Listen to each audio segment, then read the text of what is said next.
Bom, boa noite para todo mundo. Prazer estar aqui falando um pouquinho para vocês. O Fernando já introduziu um pouquinho aí, então, para quem está chegando, vou falar de novo do que consta esse nosso projeto, que é o Menino Beethoven Visita o Brasil. É uma história fictícia, né, uma viagem no tempo e uma viagem no tempo e espaço, né, em que esse garoto, o menino Beethoven, ele perde o encantamento pela música, porque o pai dele é muito severo, o pai dele quer muito que ele estude música, e ele acha aquela coisa do estudo, da repetição, uma coisa um pouco chata. E ele se depara, então, né, ele acaba, digamos assim, tendo um maravilhoso encontro com a fada, que faz ele fazer essa viagem no tempo e no espaço.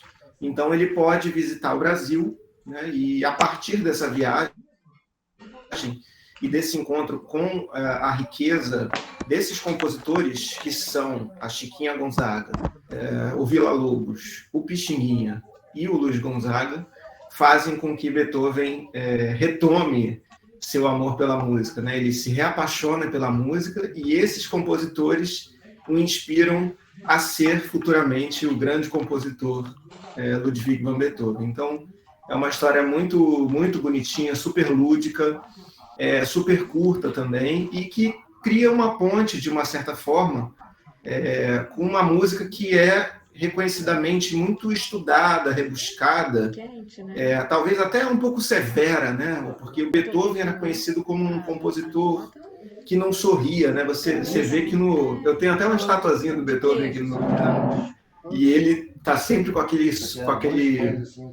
uma careta, assim, uma coisa meio, né? Uma coisa tipo do maestro, né? Daquele músico que é muito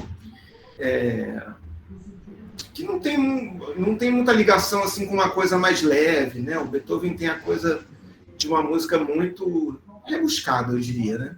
Então, eu acho que essa coisa da experiência dele com a Chiquinha Gonzaga, com o Luiz Gonzaga, com o Pixinguinha, com os compositores brasileiros, com o ritmo, muitas vezes nesse espetáculo ele fala bastante sobre a coisa da leveza, do ritmo, né? Do quanto que a música brasileira faz ele se sentir mais à vontade, né? Então, tem esse toque da ludicidade e faz com que a gente possa enxergar a obra de Beethoven de uma outra forma, né?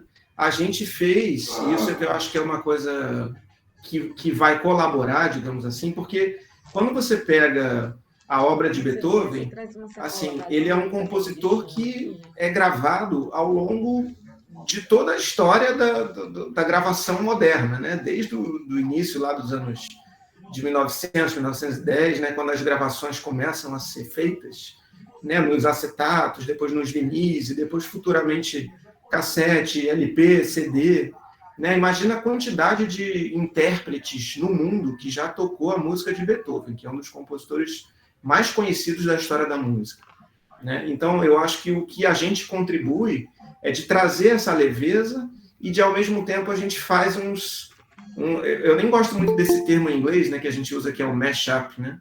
Mas que é a coisa de você misturar, de você fazer o que tem na música do Beethoven que pode se parecer com o Abre Alas da Chiquinha Gonzaga, né? Ou que possa parecer com o Corta-Jaca, ou que possa parecer com Naquele Tempo do Pixinguinha, ou um Lamentos, ou uma Rosa, ou talvez A Vida do Viajante do Luiz Gonzaga, ou um Trenzinho do Caipira do Villa-Lobos. Então, essas fusões, essas brincadeiras são coisas que a gente propõe ao longo de toda essa história, né, como trilha sonora. E aí o Fernando me apresentou justamente como maestro, como diretor musical, que é a minha função nesse projeto. Eu fiquei encarregado da parte musical, né, que assim, são os coloridos que muitas vezes estão ali por trás das falas dos personagens, né, porque é uma história aí que os personagens conversam e o Beethoven viaja com a fada, né, ela tem um início, meio e fim, e ao mesmo tempo também tem números musicais, né, em que os bonecos, os personagens que foram feitos pelo Giramundo, que eles executam as músicas, e é super bem feito ali com a qualidade desse grupo que dispensa apresentações, né? E, bom, e aí, assim, o que a gente pode tirar? Assim, eu acho que o Beethoven é certamente, dentre, digamos assim, se a gente fosse escolher os 5 compositores mais importantes da história da música, né? Tomara que eu não esteja comentando aqui nenhuma heresia, né? Mas a gente tem Johann Sebastian Bach, a gente tem Wolfgang Amadeus Mozart, a gente tem Beethoven. Eu acho que o Beethoven está aí entre esses 3, esses 5, esses 10 compositores mais importantes. E ele é um compositor que influencia toda uma geração posterior, que o Beethoven ele transita ali. É muito interessante a importância do Beethoven, porque a gente separa os períodos da música, assim como a gente separa os períodos de literatura e de arte, né? Então, a gente coloca o Beethoven como uma transição entre o classicismo e o romantismo. Então, o Beethoven garoto, quando ele começa como compositor a fazer suas primeiras obras, sonatas, sinfonias, ele ainda tem muitos elementos da música clássica, né? Aqueles elementos ali do Mozart, do Haydn, que, se não me engano, foi professor dele, que também é um compositor muito importante. Se não me engano, o Haydn tem 120 sinfonias. Imagina, fazer uma sinfonia só já é uma coisa impressionante, né? O cara compôs 120 sinfonias lá no final do século XVIII, né? Então, assim, é impressionante o que esses compositores conseguiam fazer com pouco recurso, né? Escrevendo a pena, tendo que fazer a linha da partitura na mão, né? Imagina, assim, sem copista, sem nada, sem computador. Haydn não tinha WhatsApp, exatamente, tinha tempo, né? Tempo é uma coisa que a gente não tem hoje por causa do Zap, que é tanta urgência, tanta coisa, né?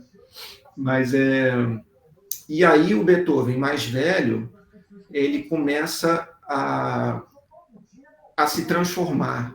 E isso é uma coisa muito interessante, que é uma característica da vida do Beethoven, que não só ele era um cara que era muito para dentro, e assim, os relatos, né, as informações que tem são de que ele não era uma pessoa muito bem-humorada, ele não era uma pessoa muito simpática, ele era uma pessoa difícil, né? E tem todos os elementos que a gente também sabe do quanto que a surdez dele foi se agravando ao longo da vida, e certamente isso foi um elemento que foi deixando ele mais nervoso, né? Assim, com certeza. Imagina o que é um músico que trabalha com seu ouvido, né? E perdendo a audição, né? Certamente não deve ter sido uma coisa fácil para ele lidar na vida dele, né?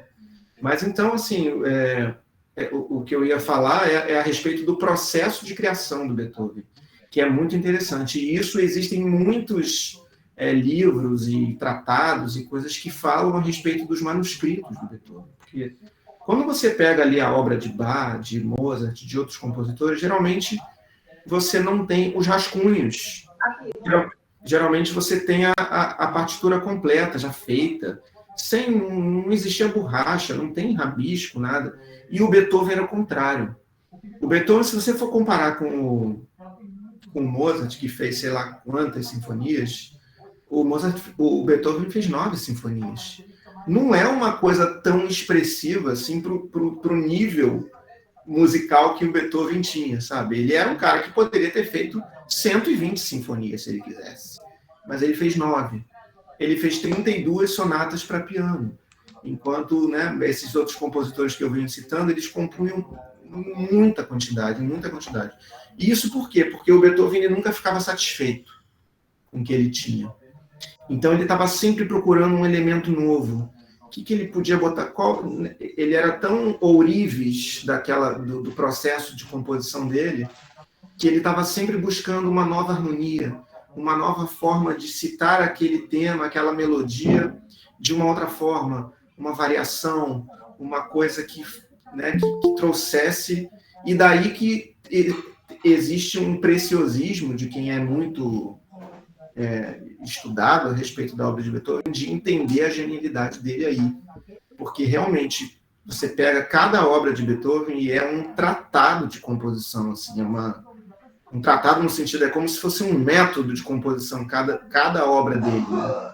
Porque você vê ali como que ele trabalhou cada elemento, como que ele vai lidando com aquilo, e ao mesmo tempo é tão cerebral, mas ao mesmo tempo é tão belo, é tão lindo, é como é tão intuitivo, né? Então você fica sempre naquele meio termo de, nossa, mas trabalhou tanto, desenvolveu tanto, será que perdeu a essência daquela beleza? E não perde.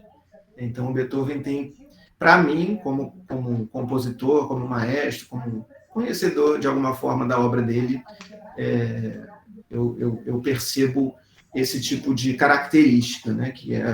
E eu acho que isso também o tornava essa pessoa menos simpática, menos acolhedora, menos afável, assim, né? Ele era um cara que estava sempre raciocinando ali em cima do que ele tinha que fazer, ele estava sempre preocupado e querendo elaborar e querendo melhorar e querendo fazer a coisa própria do sofrimento do artista, né?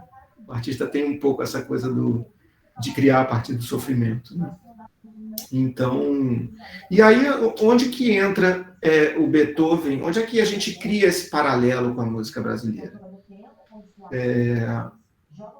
Assim, Beethoven é um dos primeiros compositores que eleva essa coisa do estudo do piano, porque o que representa o piano dentro da música de concerto e da música mais elaborada, né, que vem do século XIX para o século XX. O Beethoven, ele coloca o piano num lugar, ele eleva o nível virtuosístico, né, o nível de dificuldade daquele instrumento, ele cria, digamos assim, elementos que fazem com que o piano seja isso que eu falei, assim, ele chega num lugar de virtuosismo que ele nunca tinha alcançado antes, né?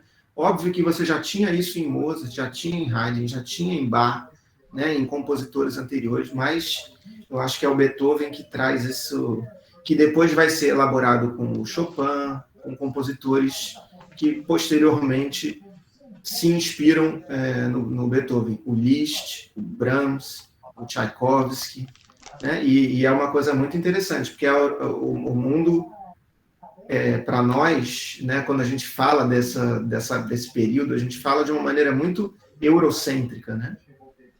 Todos esses compositores que eu estou falando basicamente são europeus, ali tem um russo ali, uma coisa aqui, mas geralmente alemães, austríacos, né, assim, um ou outro italiano, um espanhol, um inglês e tal, mas o centro dessa música, assim, dessa história é muito germânico, né? É muito ali naquela área entre a Alemanha. A Alemanha nem ainda era consolidada como país, né? Mas era muito dentro daquela região ali. Os grandes professores, os grandes compositores, eles estavam nessa região ali, né? Viena, Berlim, Leipzig, Bonn, Munique, eram essas as cidades onde tinham as grandes igrejas, os grandes professores, os corais, os instrumentos, os inventores. Até os inventores dos instrumentos, que são modernos hoje, a maioria são alemães, né? Alemães ou germânicos. Por exemplo, a sanfona, que é um outro instrumento que eu toco, ela é de um austríaco. O piano, como ele se estabelece hoje, ele é alemão, né? O clavier. Né? Então, Marcelo, diga. Deixa eu aproveitar esse ensejo, né, da relação do Beethoven com a música brasileira. Tem uma coisa também no Beethoven que eu não sei se é só do Beethoven ou se é mais característico dele, que, por exemplo, as pastorais, eu me lembro que o Sivuca falava muito isso, que ele se inspirava muito em Beethoven porque o Beethoven ele partia das canções populares, dos motivos folclóricos da sua região para construir a sua música. Sim. E na música brasileira, né, você tem como Villa-Lobos, todos os grandes maestros da música brasileira também tem essa mesma tendência, né? Eu queria que você falasse. Exatamente. Isso é uma excelente colocação, Fernando, porque isso, na verdade, é uma coisa que vem lá desde 1675 até 1750, já mais de 100 anos antes, já se fazia isso na Alemanha, né? As músicas de corais, elas eram elaboradas pelos compositores, mas elas eram tiradas do canto popular. Assim como você pega o Villa-Lobos, ele tem uma série chamada As 12 Cirandas para Piano. E aí você vê lá, tem todas as citações. O Cravo Brigou com a Rosa, né, Nesta Rua, Se Essa Rua Fosse Minha. Tem um monte de citações de músicas que são da nossa infância, que a gente canta em brincadeira de roda, né?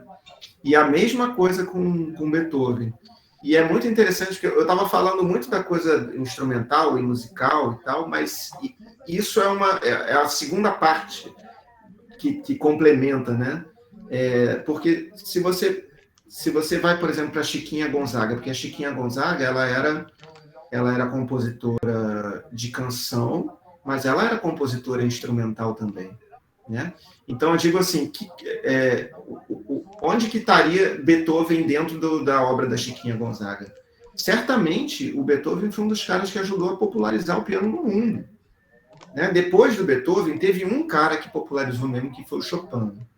O Chopin era um compositor essencialmente de música para piano.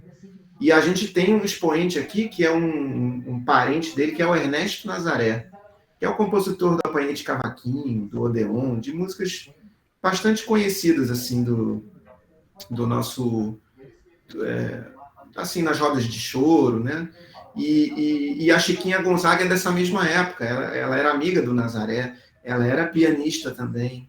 Ela teve uma formação musical solidificada, porque ela era pianista, mas ela era maestrina, né? Ela compunha para teatro de revista. Ela foi a primeira maestrina a reger uma orquestra no Brasil, né? Ela teve uma importância assim como líder em várias situações, assim, tanto na coisa feminista, que era uma coisa dela, né? Como em participação assim, sociedades de direitos autorais. Ela teve muitas importâncias paralelamente, assim, dentro da carreira dela, né? Aí a gente tem... aí o Fernando falou do Villa-Lobos, que é um outro compositor brasileiro, que não é essencialmente um compositor que a gente chama assim, compositor popular, né? Ele é um compositor de concerto, um compositor de música, né, que a gente ouve nas salas de concerto, mais do que numa roda de choro ou numa roda de samba, né? Quando você ouve um trenzinho do caipira, quando você ouve uma baquiana brasileira, você lembra logo da orquestra, né, tocando Villa-Lobos. Então, assim, se a gente tem um Villa-Lobos no Brasil, para chamar de nosso, isso se deve a um compositor como Beethoven, né? Beethoven era esse cara, o ourives da composição. E Villa-Lobos era dessa mesma forma. E Villa-Lobos também. Imagina quantos cantos indígenas ele não citou, quantas cirandas, quantas cantigas de roda. Até ele foi até acusado de plágio, digamos assim, uma coisa que nem existia na época. Ele pegou um tema de um compositor chamado Catulo da Paixão Cearense e colocou dentro de uma música dele chamada Choros 10, que é uma música enorme para orquestra, para coro, assim, uma orquestra gigantesca, e ele vai lá e cita a música inteira, né?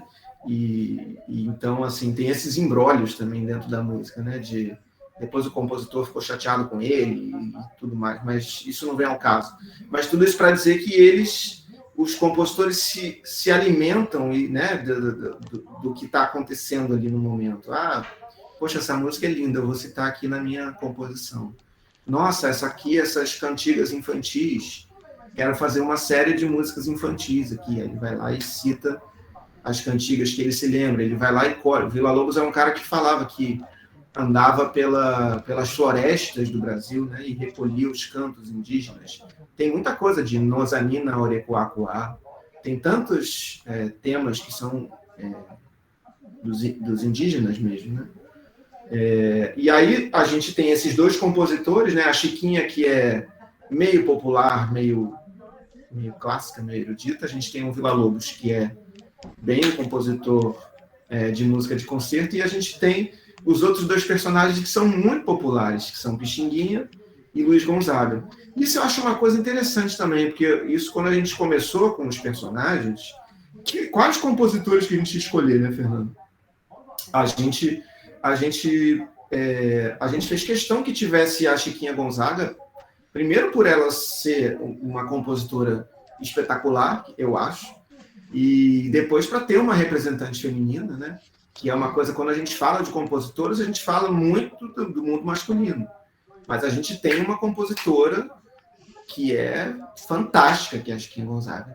E a gente tem um Pixinguinha, que é carioca, que é negro, e que foi um super maestro, um super arranjador, um músico muito estudado, um virtuoso dos seus instrumentos. E a gente tem um Luiz Gonzaga, que é nordestino, que é negro também. Então a gente tinha que abarcar um Brasil que fosse um Brasil diverso também, né? Que os personagens representassem o Brasil de fato. Que eu podia ter escolhido ali o Ernesto Nazaré, o Arlindo Cruz, isso aqui, e ficar assim só no Rio de Janeiro, né? Ou ficar... Não, mas a gente ali, um elemento do Nordeste, um elemento, né? A gente tentou, de alguma forma, trazer essa diversidade para o nosso projeto. E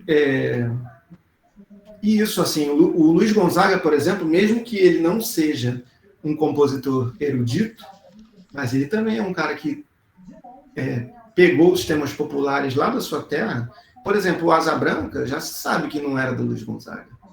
Já se sabe que era uma música que ele ouvia na infância, o pai tocando, uma outra letra, né? Era um canto que corria pelos forrós, pelos lugares onde ele tocava.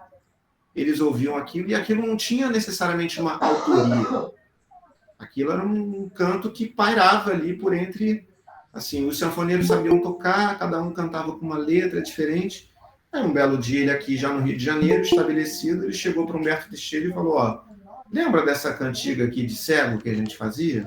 Por que você não dá uma melhorada na letra e a gente lança ela? E isso aconteceu com várias das parcerias do Luiz Gonzaga com Humberto Teixeira, que originalmente não eram do Luiz Gonzaga e do Humberto Teixeira, mas que eles recolheram e trouxeram à tona, né? E assim, e aí só agora trazendo um pouquinho do Pixinguinha, né? Só para dar um en passant assim dos compositores. O Pixinguinha é um cara que estabeleceu uma linguagem para a música brasileira. A importância dele eu não tenho nem como dimensionar aqui para vocês, na minha visão, assim, porque quem conhece profundamente música brasileira sabe da importância que esse cara teve. O Pixinguinha, ele simplesmente criou o estilo de se tocar a música brasileira. É isso, e ponto. Então você fala assim, poxa, mas como é isso? É difícil até eu dizer, porque é um pouco subjetivo, né, falar isso, né? Eu teria que mostrar elementos. Mas assim, ele trouxe o virtuosismo da música, que seria a música europeia, daquelas melodias sinuosas, ele colocou um ritmo, que seria os elementos africanos, né, de tambores e de pandeiros e de instrumentos de percussão que acompanham a música brasileira, e uma coisa dessa harmonização europeia, assim, a fusão que ele cria na composição que ele... Nas composições que vocês ouvem dele aí, né? Rosa, Lamentos, 1-0, posso citar várias aqui, para depois vocês procurarem, ouvirem. É uma coisa simplesmente espetacular, assim, não tem paralelo, assim, na música, né? É antes e depois de Pixinguinha. Quando chega a Pixinguinha, a gente fala assim, nossa, nasceu uma coisa que é brasileira mesmo. Porque o que se fazia antes, não é que não fosse brasileiro, não é que assim, a Chiquinha já fazia coisas antes do Pixinguinha, o Ernesto Nazaré já fazia, o Henrique Alves Mesquita, outros compositores já faziam, mas não dessa forma, com essa construção, com essa forma musical, com essa instrumentação, né, do regional de choro, que a gente chama, né, os violões acompanhando, o pandeiro, a flauta, aqueles elementos ali, aquela junção, aquilo é muito fresco e é coisa do Pixinguinha, né? Fernando, tem alguma coisa aí para falar para mim? Eu vi que a Ivne falou, será que eu podia tocar no piano? Então, Marcelo, eu acho que você podia dar de presente para essas professoras, esses professores, nesse final de ano. Você está perto do seu piano, você conseguiria... Olha, eu até tô, negócio assim, vou ser bem honesto para vocês, aqui tá tão lindo, né? É porque o resto do meu quarto, gente, eu acabei de... mas ninguém vai prestar atenção no seu quarto. A gente quer muito. Sanfona, lógico. A sanfona tá aqui do meu lado, eu posso até mostrar para você. Oba! Oi, tem alguma... eu não sei se o grupo, o Paulo avisou para Fernando e Ivne que a nossa outra palestrante da noite vai entrar às 19h30. Tá bom. Então você tem até 19h30 para nos brindar com música. Fique à vontade. Aqui, ó, a bichinha aqui, ó. Então, olha, a gente, graças a Deus que a gente tem o Luiz Gonzaga no nosso projeto, que eu posso botar um pouquinho da sanfona nas gravações, né, que a gente está fazendo. Marcelinho? Oi.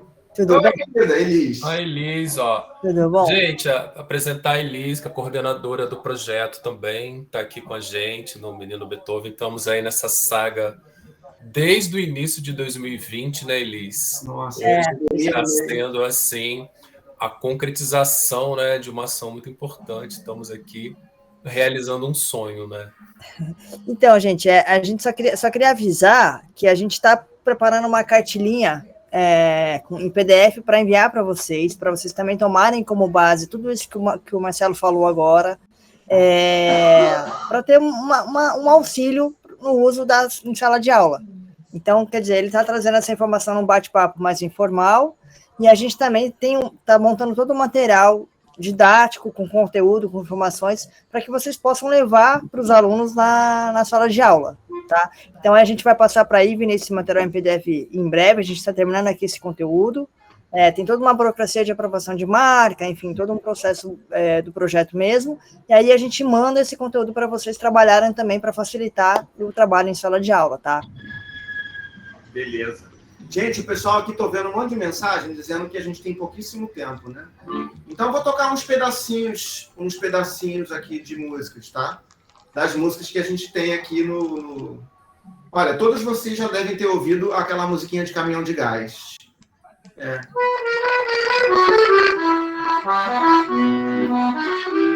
Então, Beethoven, ele jamais ia imaginar que a música dele ia tocar tanto no mundo, né?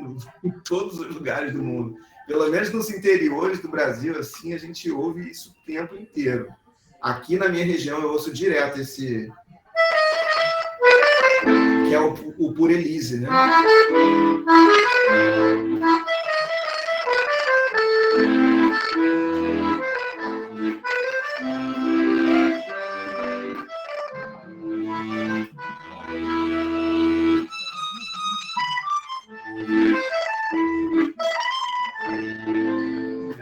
A gente tem também do Beethoven, a gente tem a famosa Nona Sinfonia, né, que tem um tema bem conhecido, que é o...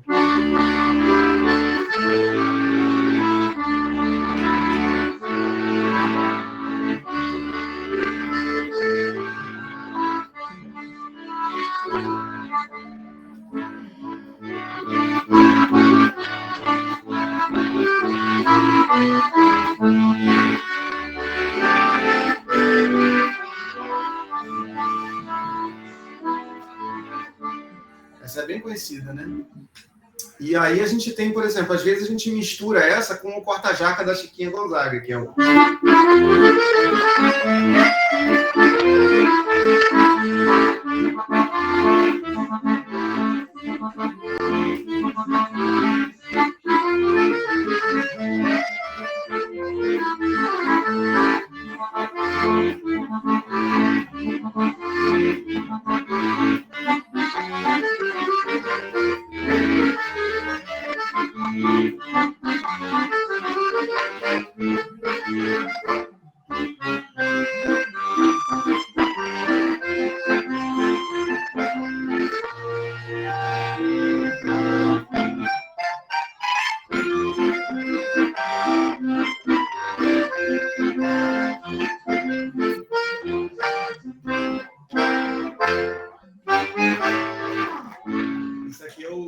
porta-jaca, lindo demais, né? Aí tem o Ernesto Nazaré, ó. Ih, a Nazaré não tem, né, Fernando? Tô viajando. Não tem problema.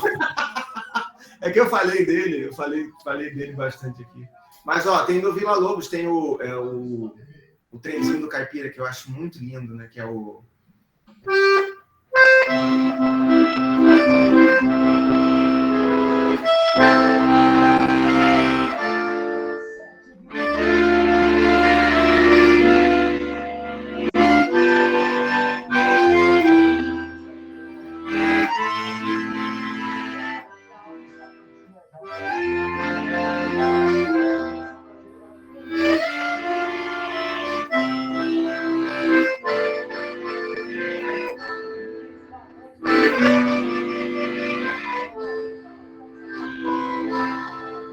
Essa também é bem conhecida. E a gente tem o Luiz Gonzaga, claro, né?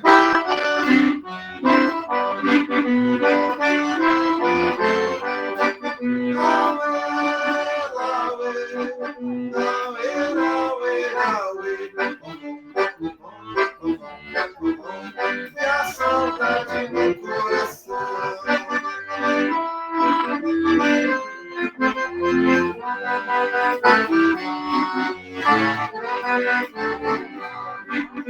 Nas terras onde passei, andando pelos sertões e dos amigos que lá deixei.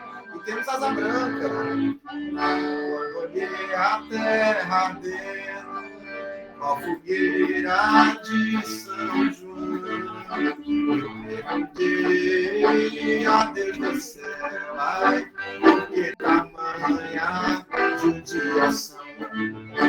Eu perguntei a Deus do céu, ai, por que tamanha judiação?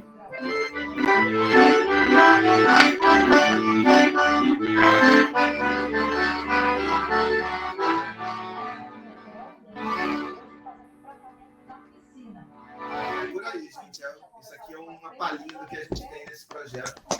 É uma delícia. Obrigada! Gente, para ouvir as palmas.